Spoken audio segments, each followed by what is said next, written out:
Assalamu alaikum rahmatullahi wa barakatuh. Hope you're doing well. We're continuing our reading of this radical feminist book called The Sexual Revolution, okay? And she's been quite gnarly to read, but we're understanding her perspective so that we can come up with rebuttals, solutions, and criticisms to her personal philosophy and her agenda. Let's begin. Bismillah ar-Rahman ar-Rahim. Hundreds of years ago, almost everyone worked from home. Before the Industrial Revolution, there was little distinction between the work that went into producing the things a family could sell, meat, grain, cloth, artifacts. It's supposed to be artifacts. And the works required to keep that family functional. Cooking, cleaning, and raising kids were not separate activities. It is only in the past century and a half that the idea of separate spheres of work for men and women, only one of which is valued in the economy, took hold. It is only in the past 50 years that the management of a home was left to one woman without an extended network of adults. Okay, management of a home. Okay, so she didn't like the nuclear family, but the nuclear family is supported by the extended family. So, let's write here, nuclear family implies the extended family. Not so long ago, if you didn't employ servants, there was a good chance you were one. I mean, service would be nice, but that's an aristocratic thing. And it is only in the past 2 generations that the definition of liberation for women became the dubious privilege of working full-time in the paid economy alongside full-time unpaid labor at home. Okay, but you can't get over the fact that you gave birth to this child and now you want them to be raised by a nanny. So you've neglected your solemn duty to be a mother. Why even have children if you don't want to actually be a mother? What is the point? I saw an Instagram post the other day where a woman, she was picking up her kid from daycare and she realized that she didn't have too many hours left with them to actually spend with the child. The child spends the majority of the day with minimum wage people, with other children, and they're just there. I mean, I got separation anxiety from being away from my child for only a few hours. My husband took them to out play and he was gone a little longer than usual, and I started getting anxiety, which I didn't expect to have it like that, because I needed a break to get some chores done. But I can't be away. I don't know how anybody can just really be away from the toddler. I understand when they get to like a teenager and they start to argue and you maybe want to send them to their grandma's for the weekend. I understand. But when they're so little, I don't know how you can bear to be away from them. Because if someone abuses them, they won't be able to tell you what happened. And daycares are not safe places.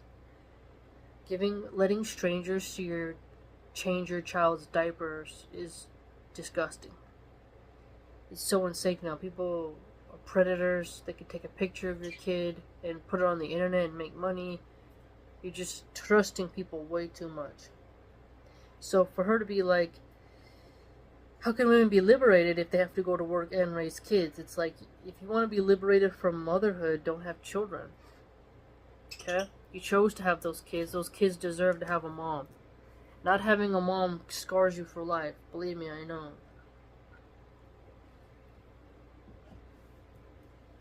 This is known as having it all. Oh, I literally just said that. Yes, you can't have it all. You just can't. But for anyone without an army of paid staff, it feels more like having a breakdown. An army of paid staff.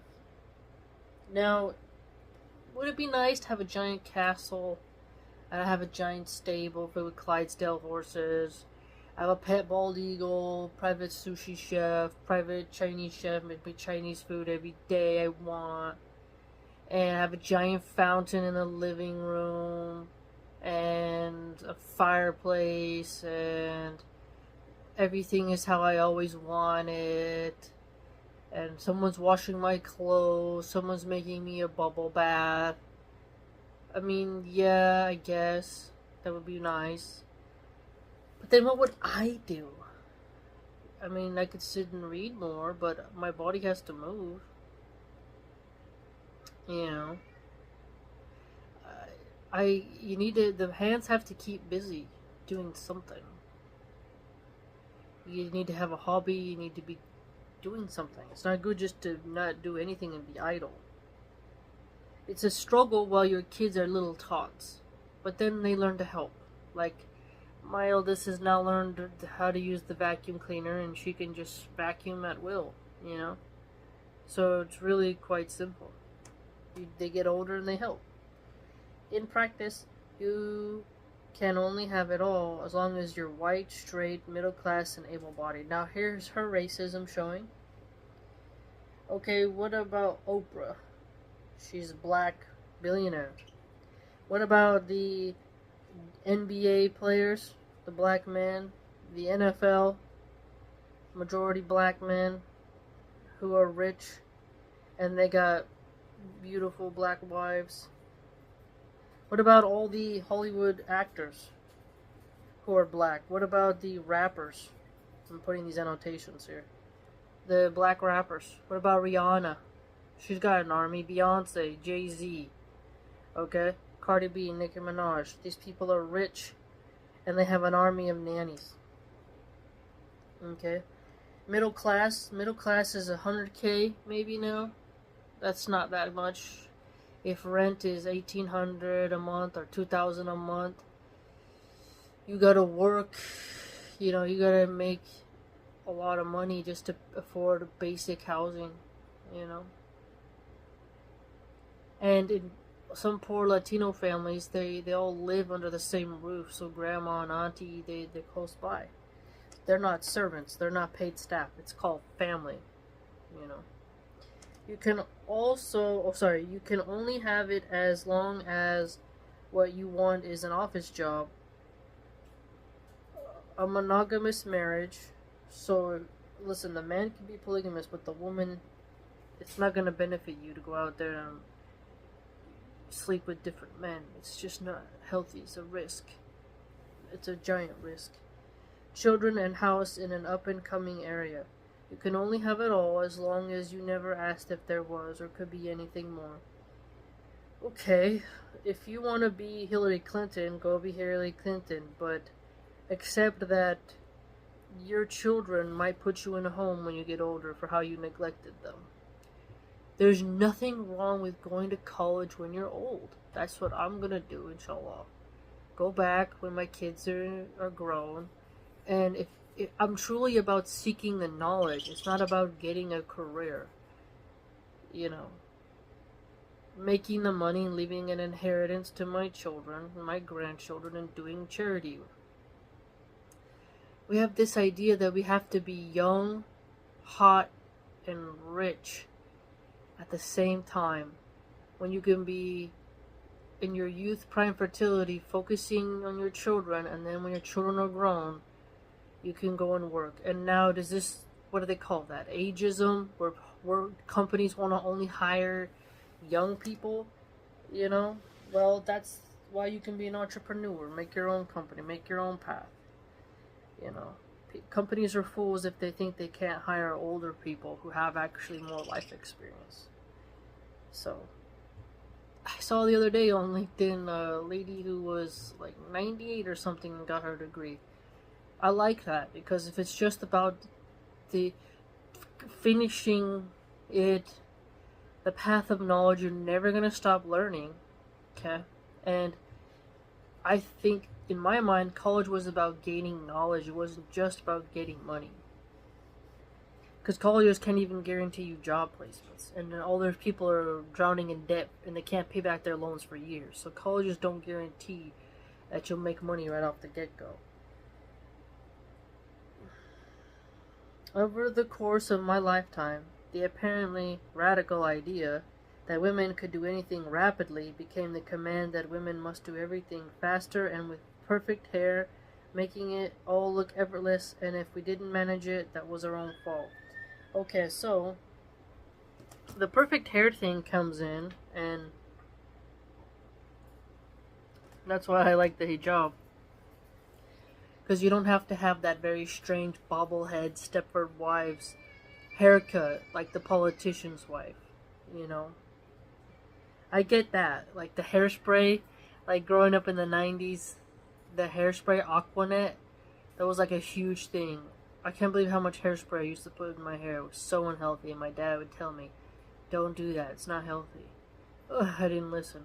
But, alhamdulillah, I just use like argan oil and olive oil that I scent with extracts, and it's so healthy and shiny. But perfect hair was always seemed as like straight Asian-like hair, and didn't really embrace curls. That's one thing I can prop the Black Power movement is that it embraced natural curly hair, and that helped people like me who have curly hair. So people used to say like curly hair is not perfect hair, straight hair is perfect hair.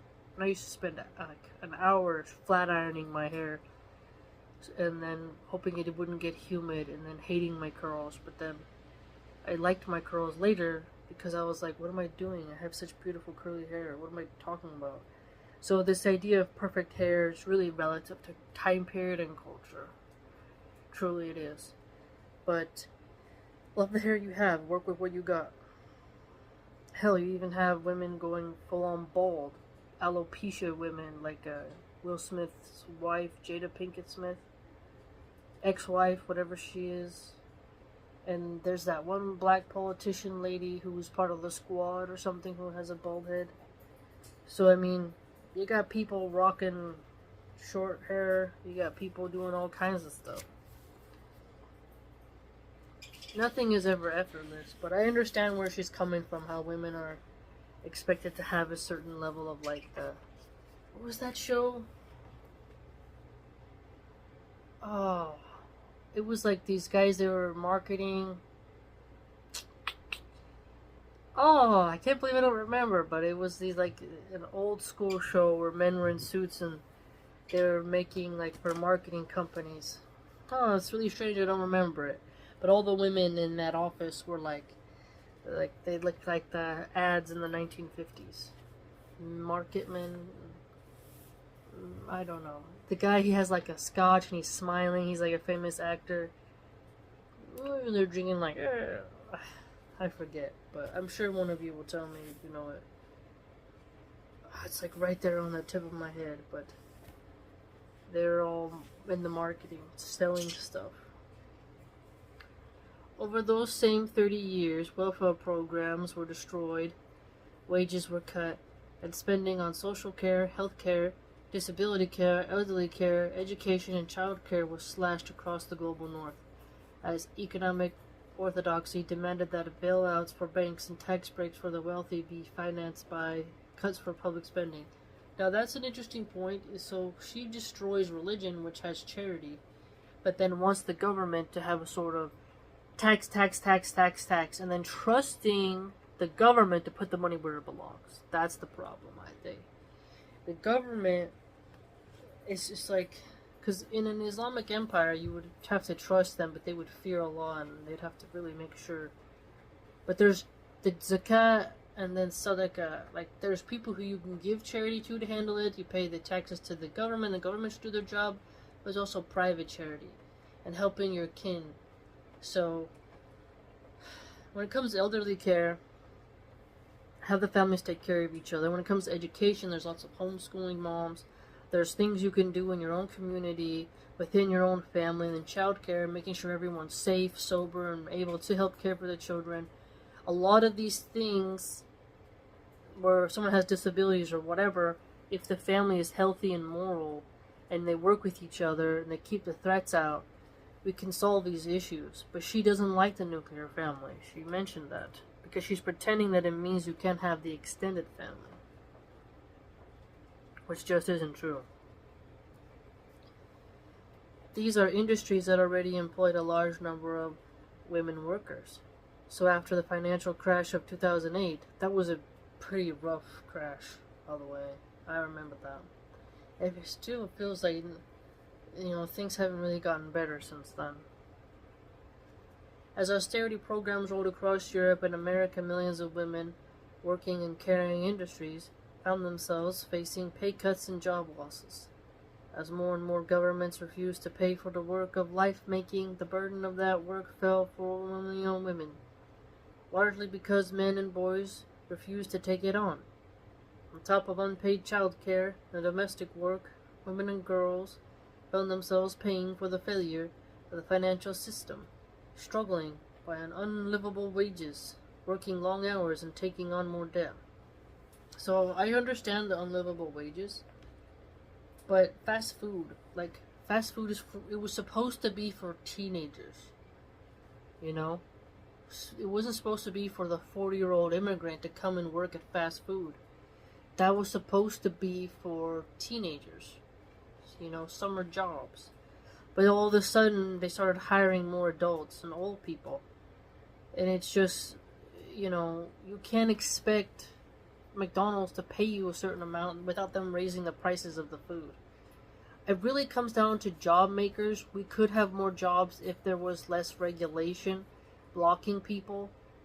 You need to have more entrepreneurial friendly tax codes and business opportunities, and teaching people how to be good business owners and creating and launching their own companies and how to be self-sufficient. We could do all that, but everyone wants to be rappers and porn stars. They all want to be OF people. Long hours, that's a problem when greed comes in. There's lots of places where they could have 2 managers instead of 1, but they do kind of drag out some people, so I understand that. Taking on more debt, yeah, America is a debt-based empire. They want you in debt. You're easier to control when you're in debt. You can't take risks when you're in debt as much. Even though you may think, oh, they would want to, but no. Like, the best example of that was during the lockdowns. They tested people. You're in debt, you need this job. We're going to force you to get a jab, we're going to coerce you. And all the health effects that come with that are your problem. But we're going to see if we can force a medical tyranny upon you. And people bent the knee. I didn't. I decided, you know what? I did everything I could to get the school to not force me to get it. I said nope. They kept trying to put it in me when I was pregnant. Nope, not doing it. And alhamdulillah, I said, you know what? I'm just going to have another baby. Because I don't know how long this is going to last. How long they'll let us till they come back? How will they let it? Now they don't require it. So I held out, but now I have my tot. I have my little one, and that's amazing. If in an interesting way, if they would have allowed me to go back to school without the jab, maybe I wouldn't have had a second child. That's the thing. It's quite interesting, isn't it? So everything works out in the end. And now I don't even care that I'm taking a long pause in my education. Because I have my child. And it doesn't matter anymore. You can still gain wisdom without sitting in a class for an hour and 40 minutes. Knowledge is all around us. So that'll be there for later, inshallah. So I understand kind of what they're getting at. But when you are in debt, you make different choices. Because you don't want to have bankruptcy, you don't want to ruin your credit score. So it's a smart trick that's put on the people. This amounts to an enormous transfer of wealth from working class women to wealthy men and their families. Women's liberation has always been an issue of economic justice, but the only feminism in which neoliberal capitalism was ever interested was a sort that could be made to dance in a cage for money and be told it was already free. The aspirational cage for money. Lean-in feminism, summed up so nearly in Facebook's COO Sheryl Sandberg's book of the same title, which spoke chiefly to and about wealthy white heterosexual women in the global north. everyone else should, by working harder and making better choices, aspire to be as much like a wealthy, white, straight woman as possible. So here you see her hate is even towards... So this is the thing about these types. They're self-eating. So she's like, oh, I'm for all women.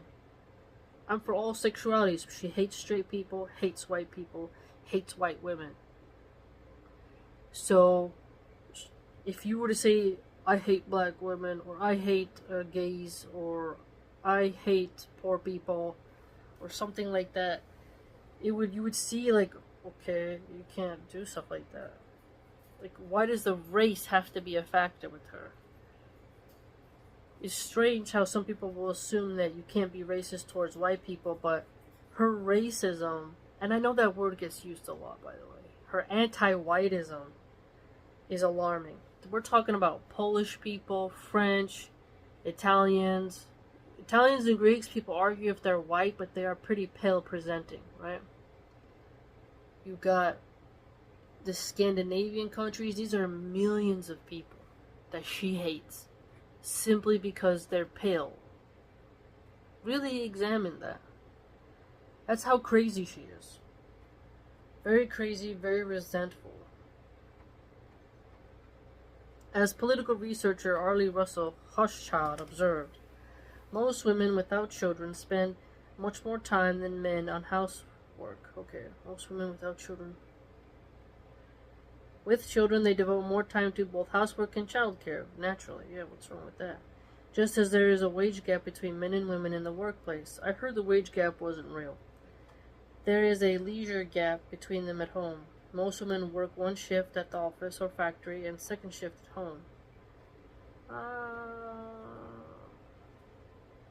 It's only difficult from the newborn to, kindergarten. I don't know, my toddler tries to help. Like, she will get the the broom and try to sweep, or I put my laundry away, she takes them out of the basket, tries to help, and I never had to ask her. She does these things on her own. I don't think I'll have a problem with her trying to help her mama, And yesterday, I did so much cooking yesterday. Cookies, falafels, I made hummus, I made the beef stir fry, I had to wash those. Okay? Like, yes, it's a full day, so everybody wash, okay. Okay, we have together time, prayer, okay, we got everything going on. But it's such a small window because before you know it, they're gonna fly the nest. And I'll be sitting waiting for my grandchildren if I get blessed with any, and being in the home with my books, missing my children. They'll be out there taking care of their families, and then I'll be wanting them to come over so I can make a big feast for everybody. It's only for a short time, and when they hit kindergarten age, they can do little chores. Give them a little spray bottle with safe cleaner, and they can go spray a table and wipe it, or give them a little gloves and a little bucket with some soapy dish soap, water, and wipe the walls, something. Organize the cupboard or something. You can give them little mini chores, teach them responsibility. I mean, I help my grandparents, shoveling snow, raking leaves, mowing the lawn, putting, what's that stuff called? It's like, liquid, and then you spray the fence to change the wood color. Wood varnish. Helping my grandpa a lot with so many things. Cleaning out the garage. It's just part of life. So, in the grand scale of our life, the time where our children make us feel like the chores are piled on, stack up, but then you could just be minimalistic. Eat healthy things. You can eat off paper plates if you want. Have disposable cutlery like the bamboo forks and stuff, bamboo bowls, whatever. Recycled paper bowls that aren't expensive. So chuck that out, make that easier to clean. Maybe you can order something off DoorDash for a while. Someone can cook things for you. You can meal prep for 3 days in advance. So like, make a lasagna, put it in the freezer, have something extra ready. So you just gotta pop it in the oven. There's so many meals that don't take a long time. I mean, come on. Just come on. It's really not that hard. Sleep deprivation, though, is the one that gets you. That's what hurt me. It would have been nice to have somebody be able to watch the baby while I got some sleep. Like a good hour nap would have been wonderful. That would have really helped, but I didn't have that, so I just had to endure. But again, that's only for a short while when you look at the grand scale. So, it's really only a little time, and that also creates bonding. Trauma bonding, one could argue, but it does create bonding. Have it all feminism, choice feminism, market feminism was all and remains the only form of women's liberation acceptable to commercial society. So we have a word here, commercial society. Have it all feminism, choice feminism, market feminism. They even war between themselves. The sort of feminism that can be made into an aspiration. Something to reach for individually. Something that can be slimmed down and crammed into a pair of pumps for people who sell makeup brushes and magazine subscriptions. Something that leaves us smiling until our faces go into spasms. You see, that's why I like the niqab and I like Islam. Because I don't have to do the fake smiling anymore. Hello, welcome. How may I help you? Oh, excellent. Have you heard of our special today? I don't have to do it anymore. Although people do tell me I have a resting bitch face a lot. They're like, are you okay? And I'm just like... I remember one sister, she told me, like, we don't all have to be, like, grumpy. And I'm like, I'm not telling you to be that way. I don't have to be preppy. On call for a rotating shift of boyfriends, husbands, and employers. On call? Okay, if you got rotating boyfriends, girl, what? Yeasty. It's gross. This model of aspirational womanhood as constant, thankless, soul-annihilating work has been rebranded as empowering. Well, if you slave away at your job, that's gonna be soul-annihilating. Changing some dirty diapers, getting burped up on, breastfeeding in the night, that's not soul annihilating. That's just because you're sleepy. You're tired. But you get through it. And you get to kiss little tiny toes, little cute baby feet, little chubby legs, baby feet. Where are the calls for women to be liberated to work less? Okay, you can choose your schedule. Okay, you can be a stay-home mom. Everyone wants a little bit of leisure. Your leisure will come in your retirement age. When you're young and fit, you don't need to relax. Your body is primed for work. When you're old and feeble, that's when you're going to get your rest. Why would you want to have, you can't think this way. You cannot think this way.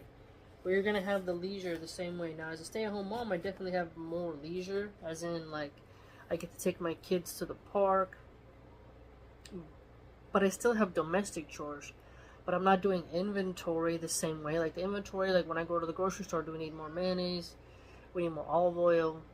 What do we need? We need some butter. I gotta do inventory on what we need for our pantry and for our fridge, for the menu I'm gonna create. But it's not the same as at work. That's totally different. But you're gonna work, but just different type of work. But life cannot be a constant vacation.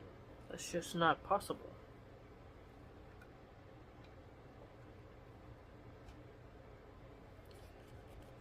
Unless you want robots to come in. But even then, there will be a catch-22, I think. For modern women as a political class, exhaustion and liberation are now assumed to be synonyms. Well, men are exhausted as well. I hate to be the one to always bring this up, but plumbers, landscapers, infrastructure jobs, constructions, masons, the stonemasons, bricklayers. Like, these men are doing physically daunting tasks, and this woman is complaining about a boring office job with long hours. Like, get it together. Get it together. For modern women as a political class, exhaustion and liberation are now assumed to be synonymous. This is in part a function of a dominant culture, where hard work is a moral imperative. Yes, it's the Protestant work ethic that America has. Okay, hard work is moral imperative, yeah. Easy work is, you blowing a guy for $20 by 7-Eleven. That's easy money. Easy come, easy go. It's harder to go and be a boring cashier at Dollar Tree, because you actually have to stand there and keep your clothes on and be moral. So when we say hard work, we mean this in several layers. It's easy to sell cocaine. It's a risk to your life. It's dangerous, outrun the law. But it's easy money. It's because an addict always comes back like a cockroach. But it's harder to take your boss's crap at work when he's belittling you. And you're like, okay. And you gotta do a commute. You gotta be a law-abiding citizen. It's harder than being a criminal. And hard work is moral work. No self-respecting modern woman would freely admit to wanting less work. Instead, the liberated woman of the 21st century works as long and as hard for pay as a man and considers herself lucky. I thought you wanted to be equal. Now you're complaining you have to work like a man. And they're not even really working like a man. You're doing soft, non-labor jobs. She stays as late as she can in the office in order to prove herself worth and her wage. See, the office. Okay, go tar a roof. What is that? Like, go do roofing. It's so hot.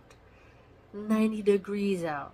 You're on a roof. The sun is bearing down on you. You could fall off. The heat coming off of that black tar they put on there. Why don't you go do that? Okay, and then cry about it. You're in an air-conditioned office in a first world nation. I get it's horrible to just sit at that stupid desk and stare at that stupid screen. It is a struggle. But it's not underwater welding.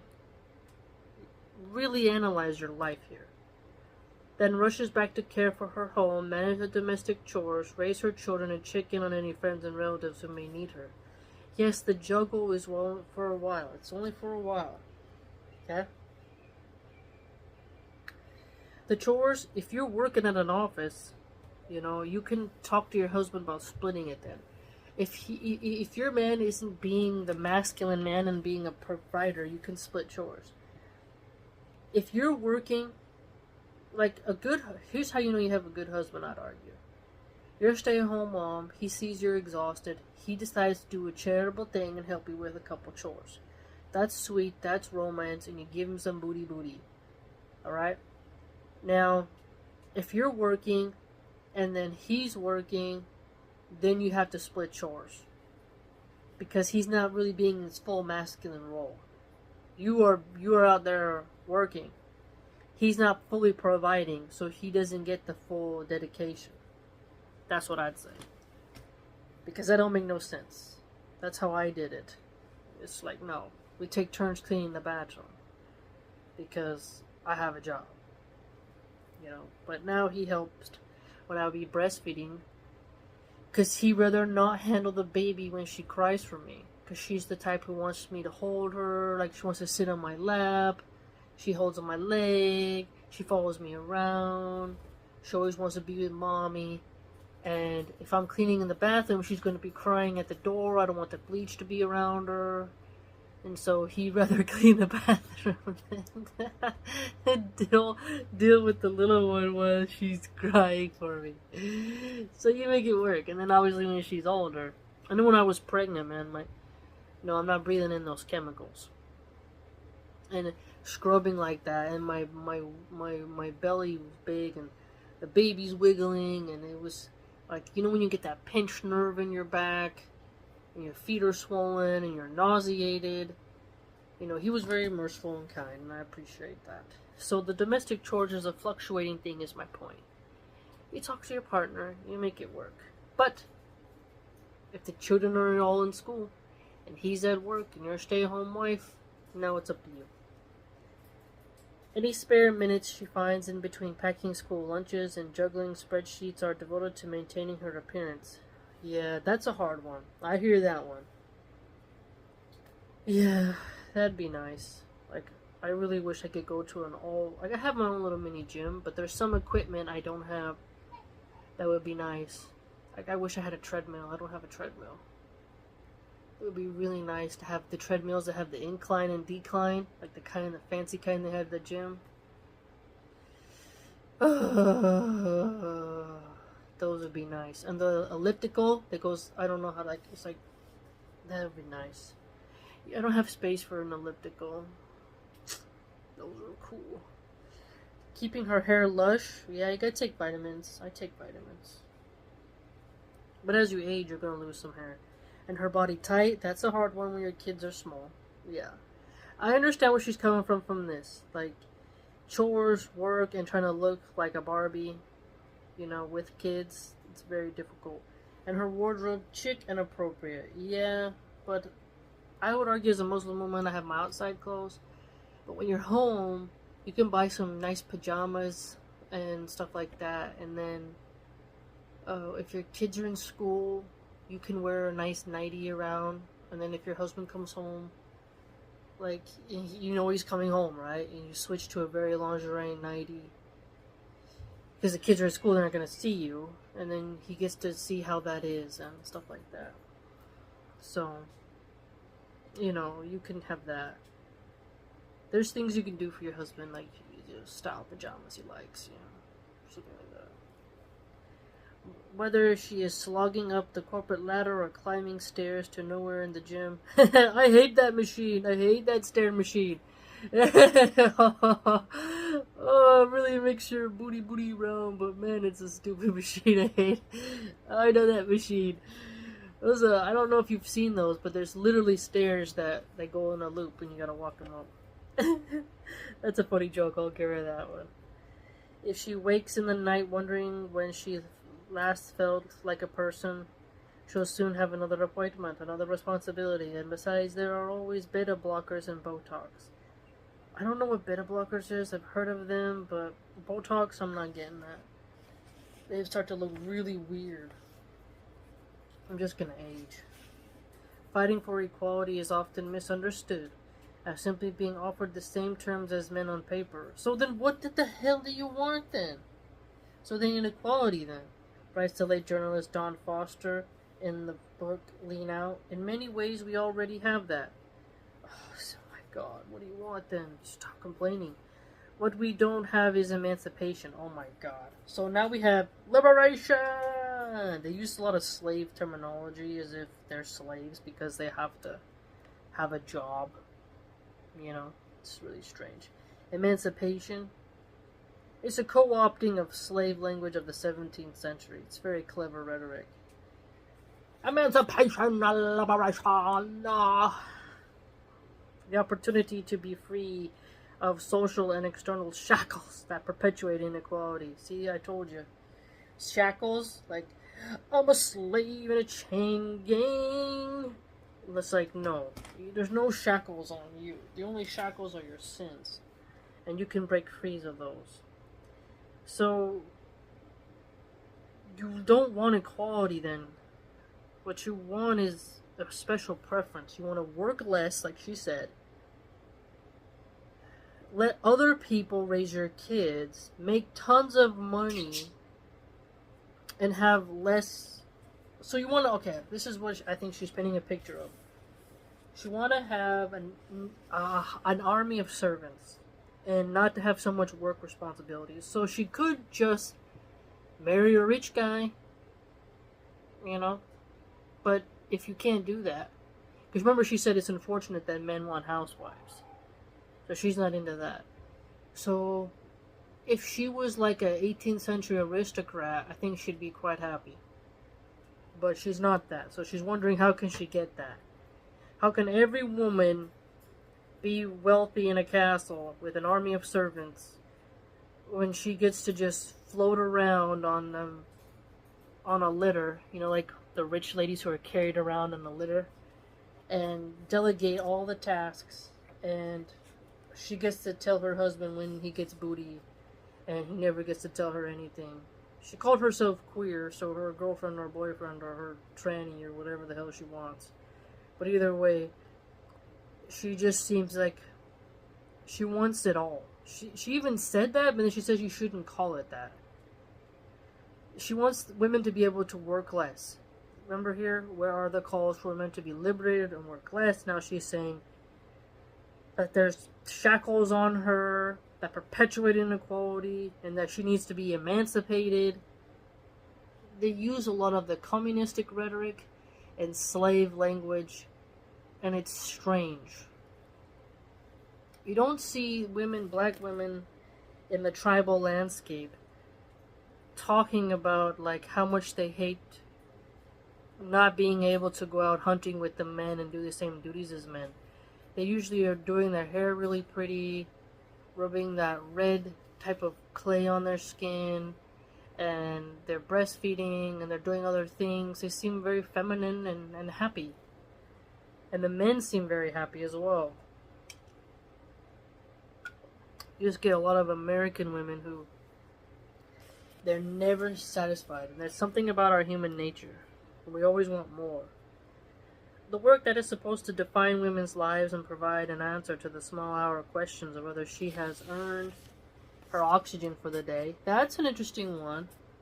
Earn her oxygen for the day is work that is largely unpaid and usually unappreciated. This is where religion comes in, though. Okay, religion comes in. Allah subhanahu wa ta'ala will reward us for everything we do. We are charged with taking care of our husband, our household, our faith, and our children.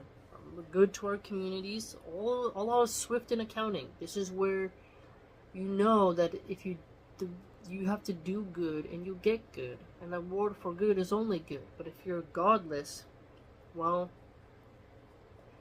you're going to have a different type of reality going on. Different types of incentives. Her incentives appears to be monetary stuff. It is made invisible. It is not seen as work at all, not even when it's the work that richer women pay poorer women to do for them. Often with the attendant feelings of guilt at having morally failed as women. You're just naturally better at these things is the universal refrain of the husband or boyfriend who can't understand why the women he loves keeps nagging him to do household chores. And one reason is that it is uncomfortable to talk about social reproduction, is that social reproduction is impossible to talk about without talking about race and gender. I wouldn't say women are better at doing household chores. I wouldn't say that. I don't think it's because handymen, like installing shelves, doing stuff like that, it's actually quite useful when a man does it. I mean, I installed my other shelves, but I asked my husband yesterday, I have some teas I need to put up, and can you put his shelf on the wall? And then he did it in the kitchen. That's not necessarily a chore, but, I mean, how many chores really are there at home? Ajax the sink. The bathroom is almost the only really annoying one. Vacuuming is nice. I like the way the carpet looks. Mopping, it's not that hard. Dusting, Windexing the windows.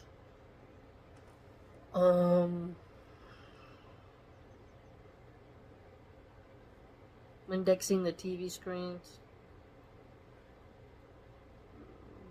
organizing the bookshelf. I mean, there's really not that many things to do, And if it's out, I actually prefer to have more chores outside. Like if you have a lush garden and a greenhouse, a nice koi pond, I mean, that's quite nice. It's quite nice. Like, taking care of my parents, I wouldn't consider that a chore, because they're a pet. They're not a household chore. They're not difficult to take care of at all. Just clean the bedding, fresh water, and food. I mean, check their toys. It's really not that difficult. having a fish tank would be harder. But I'm just trying to think of the washing dishes ain't that bad. I don't mind it at all. I don't mind. I mean, I just gotta. That's why I like long form content. Put on a good podcast, educational, stuff, documentary or whatever. Got that on, and everything seems pretty cool. Yeah, time goes by faster. Now it would be quite boring though if I didn't have that. Then it would be great. And I would need someone to talk to me, tell me something. I'd have to be like, listen, toddler, you need to sing your ABCs as I wash these dishes. Someone would have to literally have conversation with me then. And if there wasn't anyone to have conversation with me then, well then, I have to philosophize in my head. But, or maybe put more houseplants or something. I don't know. But we have abilities to entertain ourselves now, to do chores, so it's not that bad. Right? Righto! Okay, let me know what you think. Pretty tough section of this segment, but we're seeing her ideas and getting into her brain, which is fun. Getting into the nitty-gritty. If you'd like to see more about what I write, you can do so by going to www.subscribestar.com/MilahanArchive. Hope to see you there.